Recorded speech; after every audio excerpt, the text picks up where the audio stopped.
मेरा नाम डॉक्टर असदुल्ला सुमरो है।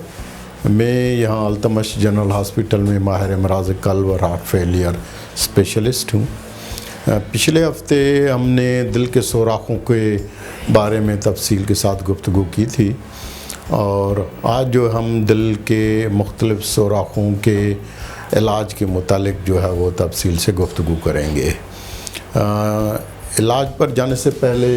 मैं यहाँ पर एक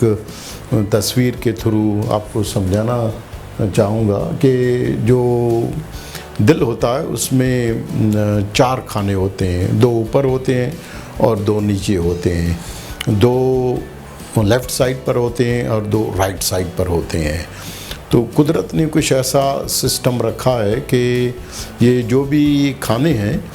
इन खानों में, क्योंकि लेफ़्ट साइड पर जो है वो साफ़ खून होता है और राइट साइड पर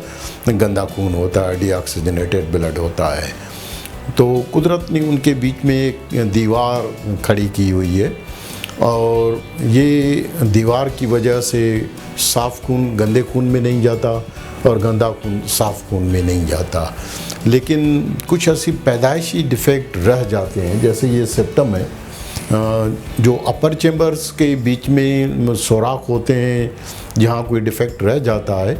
तो उसको एट्रियल सेप्टल डिफेक्ट कहते हैं। और आज का जो हमारा मौजू है वो वेंट्रिकुलर सेप्टल डिफेक्ट के बारे में है, यानी वो 2 वेंट्रिकल्स के दरमियान में जो दीवार होती है उस दीवार में जो है वो सुराख, यानी वो दीवार सही तरीके से नहीं बनती। उसका एक तो सबब ये है कि ये जो दीवार है उसके 2 हिस्से हैं। उसका जो अपर पार्ट है उसको हम मेम्ब्रेनस पार्ट कहते हैं और जो लोअर पार्ट है ये नीचे वाला उसको मस्कुलर पार्ट कहते हैं। तो ये जो मेम्ब्रेनस पार्ट में अगर सुराख रह जाए तो उसको हम पेरी मेम्ब्रेनस वीएसटी कहते हैं, जो सबसे ज़्यादा कॉमन होता है, और जो मस्कुलर पार्ट में होता है तो उसको हम मस्कुलर वीएसटी कहते हैं। और कभी कभार कुछ पेशेंट्स होते हैं जिनको हार्ट अटैक होता है और हार्ट अटैक की वजह से दिल की दीवार जो है वो फट जाती है और उसमें सुराख हो जाता है, तो जिसकी वजह से जो है साफ़ खून गंदे खून की तरफ जो है वो मिक्स होना शुरू हो जाता है। तो इलाज पर जाने से पहले, क्योंकि इलाज के 3 तरीके हैं, वेंट्रिकुलर सेप्टल डिफेक्ट जो होते हैं जिनको दिल के सुराख कहते हैं उसके 3 तरीके हैं। और एक तो मेडिकल यानी दवा के ज़रिए जो है वो इलाज किया जाता है, और वैसे दवा कोई ऐसी दवा नहीं है जो दिल के सुराख को बंद कर दे, जो आगे मैं आपको बताऊंगा। और दूसरा जो है वो सीना खोल के ऑपरेशन के ज़रिए जो है वो सुराख को बंद किया जाता है। जो पुराने ज़माने में जब हम तरबियत हासिल करते थे तो उस ज़माने में ज़्यादातर जो है वो दिल के सुराख जो है वो सीना खोल के और उनको बंद किया जाता था। उसके बाद जब मैं ब्रिटेन में ही था तो उस वक्त से ही कैथेटर का दौर आ गया था। यानी कैथेटर का मकसद ये है कि बग़ैर सीना खोले हुए, बग़ैर चाकू, बग़ैर किसी खून के बहने के, कैथेटर के ज़रिए टांग के थ्रू या यहाँ से थ्रू जो है वो वायर डाल के और हार्ट की तरफ कैथेटर को लेके जाते हैं और उसके ऊपर जो है वो मुख्तलिफ़ किस्म के डिवाइसेस ईजाद हुए थे और अभी भी हैं, और वो डिवाइसेस जो हैं वो मुख्तलिफ़ किस्म के सुराखों को बंद कर देते हैं और उनके जो रिज़ल्ट्स हैं वो भी उसी तरह से ही हैं जिस तरह से सर्जिकल ऑपरेशन सीना खोल के जो ऑपरेशंस, तो ज़ाहिर है उसमें एक निशान सा पड़ जाता था और ख़वातीन में ख़ास करके वो निशान जो है वो कॉस्मेटिक लिहाज से बुरा लगता था। तो फिर साइंसदानों को काफ़ी ज़्यादा काम करने के बाद इस किस्म की कामयाबी हुई कि ऐसे डिवाइस ईजाद हुए कि उन डिवाइस के थ्रू जो है वो सुराखों को बंद करना जो है वो मुमकिन हुआ। लेकिन जितने भी ये तीनों किस्म के इलाज हैं वो हर मरीज़ में और हर सुराख में मुख्तलिफ होते हैं। तो लिहाजा दिल के जो सुराख हैं उनके मुख्तलिफ इक़साम और मुख्तलिफ लोकेशंस पर होते हैं। तो सबसे पहले उनको समझना ज़रूरी है कि कौन से दिल के सुराखों में मेडिकल का इलाज जो है वो इंडिकेट किया जाता है, कौन से पेशेंट्स में अभी भी सर्जरी करना जो है वो ज़्यादा बेहतर होता है, और कौन से पेशेंट्स में जो है वो कैथेटर के ज़रिए जो है वो सुराख को बंद करना बग़ैर ऑपरेशन के। लेकिन दोनों की लिमिटेशंस हैं, कुछ में कर सकते हैं, कुछ नहीं कर सकते, उसमें कामयाब नहीं होते, उनके कुछ मसाइल होते हैं, उन मसाइल्स को भी समझना जो है ज़रूरी होता है। तो ये मुख्तलिफ उसके सुराखों के इकसाम होते हैं। सबसे पहले ये सिंपल जो है वो सादे सुराख होते हैं, ज़्यादातर मरीज़ों में सादे सुराख होते हैं, और ये जो सादे दिल में सुराख होते हैं वो यूजुअली अकेले होते हैं, और ये कोई 37% जो है वो जितने भी दिल के पैदाइशी बीमारियां हैं उनमें 37%, यानी सबसे ज़्यादा ये दिल के सादे सुराख जो हैं वो सबसे ज़्यादा कामन है। दूसरे नंबर पर कम्प्लेक्स पेचीदा किस्म के जो सुराख होते हैं, और ये जो पेचीदा किस्म के सुराख होते हैं उनमें ज़्यादातर उन बच्चों में होते हैं जिनको पेचीदा किस्म के इमराज़ क़ल्ब होते हैं, जैसे टेट्रोलॉजी ऑफ फेलो जो है वो, उसमें बच्चों के नाखून जो है वो मोटे हो जाते हैं और उनके होंठ और नाखून जो हैं वो काले हो जाते हैं, उनको साइनोटिक कंजेनिटल हार्ट डिफेक्ट्स कहते हैं, और टेट्रोलॉजी ऑफ फेलो सब में कॉमन है। इसी तरह से TGA होता है, और फिर कभी कभार ये होता है कि जो दिल के सादे सुराख, ख़ास करके बड़े सुराख, उनका अगर इलाज वक्त पर इलाज ना किया जाए तो वो फिर सुराख जो हैं वो नॉर्मली, जैसे मैंने बताया कि खून का जो बहाव होता है वो साफ़ खून से गंदे खून की तरफ होता है। लेकिन ये जो मरीज़ होते हैं जिनके इलाज में कोताही या ताख़ीर हो जाती है, तो फिर दिल के राइट साइड का प्रेशर इतना ज़्यादा बढ़ जाता है, जिसको हम पल्मोनरी हाइपरटेंशन कहते हैं, तो फिर गंदा खून जो है वो साफ़ खून में मिलना शुरू हो जाता है, और जिसकी वजह से उन बच्चों में फिर नाखून मोटे होकर वो नाखून काले होना शुरू हो जाते हैं। तो इस कंडीशन को हम आइजनमेंगर सिंड्रोम कहते हैं, और ये जो आइजनमेंगर सिंड्रोम होता है वो एक ऐसी कंडीशन होती है, वो भी एक पेचीदा दिल का एक किस्म का सुराख होता है, और उसमें अगर प्रेशर बढ़ जाए और उसका प्रेशर जो इरिवर्सिबल स्टेज पर पहुंच जाए तो फिर वो लाइलाज हो जाते हैं। इस तरह से फिर ज़्यादातर जो सुराख दिल के होते हैं वो पैदाइशी होते हैं, जिनको हम वेंट्रिकुलर सेप्टल डिफेक्ट कहते हैं। लेकिन कुछ मरीज़ों में ये होता है कि ये दिल के हार्ट अटैक की पेचीदगी होती है, जिसको हम वेंट्रिकुलर सेप्टल रप्चर कहते हैं। होते तो दोनों वेंट्रिकुलर सेप्टम में ही होते हैं सुराख, लेकिन दोनों मुख्तलिफ होते हैं और दोनों का इलाज भी मुख्तलिफ होता है। और ये जो हम दिल के सुराखों की बात कर रहे हैं, ये ज़्यादातर उन सुराखों की बात कर रहे हैं जो बड़ों में 18 साल की उम्र के बाद जो है, क्योंकि आम अवामुन्नास में कंसेप्ट ये है कि ये जो दिल की पैदाइशी बीमारियां होती हैं वो बच्चों में होती हैं। जी हाँ, होती हैं, बच्चों को पैदाइशी ही होती हैं, लेकिन कुछ सुराख जो हैं वो इतने बड़े होते हैं कि बच्चे पैदा होते ही उनका पता चल जाता है कि इनको दिल का सुराख हो गया है, या स्कूल जाने से पहले ही पता चल जाता है, या फिर वो बड़े हो जाते हैं 30, 35, 40 साल के बाद, फिर वो किसी वजह से उनके हार्ट का जब मुआयना किया जाता है तो पता चलता है कि उनके दिल में पैदाइशी तौर पर सुराख है। और कभी कभार वो इतना लेट हो जाते हैं कि जब तक हम देखते हैं तो वो फिर, क्योंकि उनको जो अलामात होते हैं तो आम डॉक्टर्स का ध्यान उधर तरफ नहीं जाता कि बड़ों में भी जो है वो दिल के पैदाइशी सुराख हो सकते हैं, तो इसलिए फिर वो उनको जो सिम्टम्स होते हैं, उनको हार्ट फेलियर या उसके सिम्टम्स होते हैं तो इलाज दे के और उससे काम चलाते हैं। या बहुत सारे डॉक्टर्स जो है उसको दमे की बीमारी अस्थमा समझ के उसका इलाज करते हैं, और यूँ वो तारीख हो जाता, उसमें ताख़ीर हो जाती है, और उस ताख़ीर की वजह से फिर वो आइजनमेंगर सिंड्रोम में जब चले जाते हैं तो फिर वो लाइलाज हो जाते हैं। तो इस तरह से फिर ये इनकी साइज़ जो है वो छोटी बड़ी, और ये मैटर करती है इलाज के लिहाज से, क्योंकि कुछ सुराख जो हैं वो छोटे होते हैं, वो उसकी साइज़ जो है हम इको पर जो है वो एओर्टिक एन्युलस जो होता है उसके साथ हम मेयर करके और पता करते हैं कि ये सुराख छोटा है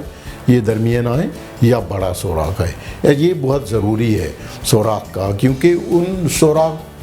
के बेस पर ही, उसके साइज़ के बेस पर ही उनका इलाज जो है वो तजवीज़ किया जाता है। उसके बाद फिर इसकी कोई 5 लोकेशंस होती हैं, क्योंकि हार्ट तो है, सेप्टम तो है, लेकिन ये कि उसके बावजूद भी 5 ऐसी मुख्तलिफ लोकेशंस होती हैं जहाँ पर जो है वो शंट जो है वो मुख्तलिफ डायरेक्शंस में जो है वो फ़्लो करता है। अब सबसे ज़्यादा जो कॉमन है वो पेरीमेम्ब्रेनस जिसको हम कहते हैं कि upper part of the septum होता है, उसमें जो है वो सुराख होता है। तो 80% जो सुराख होते हैं वो पेरीमेम्ब्रेनस में जो है वो होते हैं। और कुछ मरीज़ों में जो है वो सुराख की नोयत कुछ इस किस्म की होती है कि उनको अपर पार्ट में वेंट्रिकुलर सेप्टम में भी छोटा सुराख होता है और नीचे का जो इंटरएट्रियल सेप्टम होता है उसमें भी सुराख होता है, उनके वाल भी लीक करते हैं। तो उसको हम A V canal type of ventricular septal defect कहते हैं। और वो ज़्यादातर जो ट्राइसोमी 20 के बच्चे होते हैं और उनका ख़ास एक चेहरा होता है, उसको हम डाउन सिंड्रोम कहते हैं। वो डाउन्स जो बच्चे होते हैं उनमें ये एवी कैनाल टाइप ऑफ डिफेक्ट जो है वो कॉमन होता है। उसके बाद मस्कुलर वीएसटी मसल का, जिस तरह से मैंने बताया कि मस्कुलर पार्ट में जो है वो सेप्टल डिफेक्ट होता है। इसके अलावा जो है वो सुप्राक्रिस्टलिस वीएसटी जो है, सुप्राक्रिस्टलिस एक पार्ट होता है, उसके अंदर जो है वो डिफेक्ट होता है। और ये सुप्राक्रिस्टलिस वीएसडी होता है, उसके साथ यूजुअली एक वेल जो है वो एओर्टिक वेल जो है वो, क्योंकि उसके साथ वो जुड़ा हुआ होता है, तो वो वेल जो है वो उनके लीक करते हैं और उस वेल के लीकेज के बेस पर उनके अलामात होते हैं और इलाज भी उसी के बेस पर भी ज़्यादा है तो फिर उनका ऑपरेशन के ज़रिए इलाज करके उसको वेल को भी तब्दील किया जाता है और सुराख को भी जो है वो तब्दील किया जाता है। उसके बाद लास्ट में एक सुराख होता है जिसको हम जर्बोट्स डिफेक्ट्स कहते हैं और ये जर्बोट्स डिफेक्ट रेयर है और लेकिन हम देखते हैं क्लिनिकल प्रैक्टिस में। ये कोई 1958 में जर्बोट्स जिसका नाम था साइंसदान का, उन्होंने पहली दफ़ा जो है वो डिस्कवर किया था। अच्छा, इसमें ये है कि नॉर्मली जैसे मैंने सुराख बताया तो ये सुराख 2 वेंट्रिकल के दरमियान होता है, लेफ़्ट वेंट्रिकल और राइट वेंट्रिकल के दरमियान में जो है वो सुराख होता है। इसमें जर्बोट्स डिफेक्ट में ये होता है कि सुराख जो है वो लेफ़्ट वेंट्रिकल से राइट एट्रियम में जो है वो ब्लड का फ्लो जो है वो जाता है और ये जो सुराख होता है ये बड़ा करैक्टरिस्टिक होता है और उसकी वजह से फिर राइट साइड का प्रेशर जो है वो ट्रैकस पर रिगजिटेशन जो है ऐसे बच्चों में और उनमें ज़्यादा हो जाती है। अनफॉर्चुनेटली ये जितने भी मुख्तलिफ़ किस्म के वेंट्रिकुलर सेप्टल डिफेक्ट्स होते हैं वो अब भी हमारे मुल्क में ख़ास करके गांव में या काफ़ी शहरों में पसमानदा इलाकों में जो है वो सुराख जो है वो वक्त के साथ डिटेक्ट नहीं होते। तो बड़े अस्पतालों में तब आते हैं जब ये सुराख जो है उनको पेचीदगियाँ हो जाती हैं। तो ये नीचे जो है उनकी मुख्तलिफ़ किस्म की पेचीदगियाँ हैं, जैसे आइजनमेंजर मैंने बताया कि राइट साइड का प्रेशर, पल्मोनरी हाइपरटेंशन उनमें हो जाता है, फिर गंदा खून जो है वो साफ़ खून में मिल जाता है। कुछ बच्चों में जो है वो इन्फेक्टिव एंडोकार्डाइटिस जो है वो जरासीम आ जाते हैं सुराखों के साथ जो है वो, और वो जरासीम जो है वो काफ़ी ख़तरनाक साबित होते हैं अगर उनको इलाज ना किया जाए और इलाज भी उनका प्रॉपर 6 हफ्ते तक उनको एंटीबायोटिक देके और उनको वेजिटेशंस को क्लियर करना पड़ता है। तो ये जो इन्फेक्टिव एंडोकार्डाइटिस ये भी एक पेचीदगी है और अगर पेचीदगी हो जाए तो उसमें फिर इलाज पर जो है वो उसका मैटर करता है। उसके अलावा जो है वो कुछ बच्चों में पल्मोनरी प्रेशर जो है वो बढ़ जाता है जिसको हम पल्मोनरी हाइपरटेंशन कहते हैं और कुछ में ये होता है कि वो उनको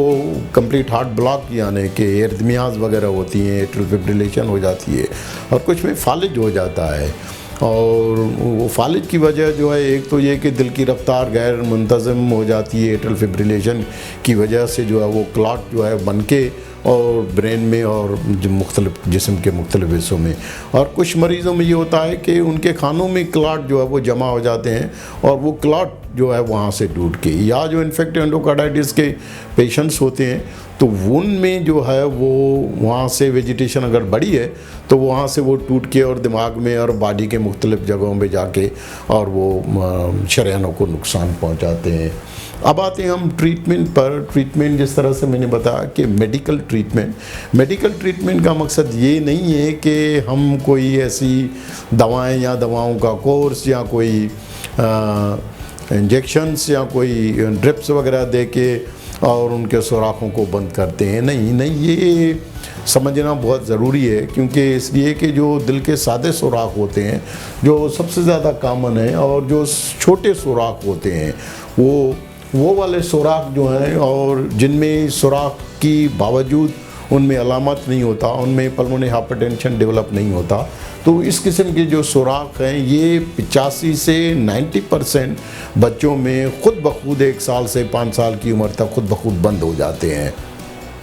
तो उनकी तशख़ीस करना ज़रूरी होता है, क्योंकि तशख़ीस करके ही हम मरीज़ और उनके वर्सा को रीअश्योर करते हैं कि ये सुराख छोटा सुराख है, मरीज़ को कोई तकलीफ़ नहीं है, बच्चे की उम्र जो है वो बढ़ती जा रही है, या अगर वो बड़े ऑलरेडी हो चुके हैं लेकिन उनमें कोई ऐसे अलामत नहीं है, पल्मोनरी हाइपरटेंशन नहीं है, उनको कोई इन्फेक्टिव एंडोकार्डाइटिस या कोई ऐसी चीज़ नहीं हुई, तो फिर उन सुराखों को छोड़ा जाता है और वो खुद ब खुद ही सुराख के बावजूद जो है वो ज़िंदगी जो है वो गुजार लेते हैं। अलबत्ता कुछ सुराख ऐसे होते हैं कि जिनको फिर इलाज के ज़रिए जो है वो करेक्ट करना पड़ता है। तो इलाज जो भी होता है वो या तो कैथेटर के ज़रिए जो है सुराखों को बंद किया जाता है, या फिर वो जो है वो ऑपरेशन के थ्रू जो है वो उनको सुराखों को बंद किया जाता है। तो कैथेटर के ज़रिए जो सुराख होते हैं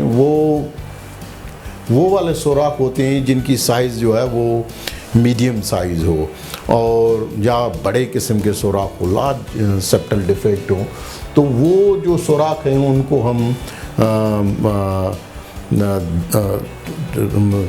रामाकरम पर नहीं छोड़ते कि ये खुद से ही बंद हो जाते हैं। अब अगर खुद से कोई ऐसा बंद हो जाएगा तो कुदरती तौर पर वो कोई एक मैरेकल होता है, लेकिन ज़्यादातर जो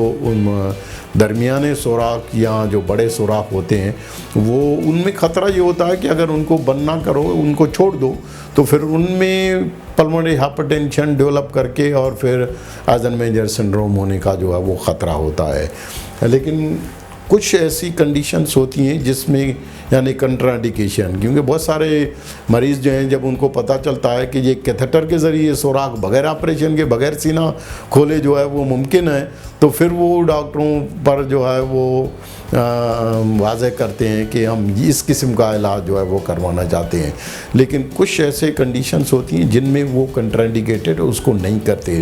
तो ख़ास करके जो बड़े वाले सुराख होते हैं या वो सुराख जिनमें पल्मोनरी आर्टरी में प्रेशर इतना बढ़ जाता है और पल्मोनरी वेस्कुलर रेजिस्टेंस जो है वो इरिवर्सिबल हो जाता है, तो ऐसे सुराखों में जो है वो डिवाइस क्लोजर जो है वो नहीं जो है वो किया जाता है। या फिर ये है कि उनमें जिनमें एक्टिव इन्फेक्टिव एंडोकार्डाइटिस हुआ है, दिल का बुखार है, और उस दिल के बुखार के वक्त जो है वो मरीज़ डॉक्टर के पास आया है, तो फिर उसको डिवाइस के साथ क्लोज़ नहीं करते, क्योंकि फिर वो डिवाइस में भी जो है वो जरासीम आ जाते हैं और वो डिवाइस फेल हो जाता है। आखिरी जो वो है वो जो सर्जिकल जो सीना खोल के ऑपरेशन, क्योंकि अब भी कुछ मरीज़ होते हैं जिनमें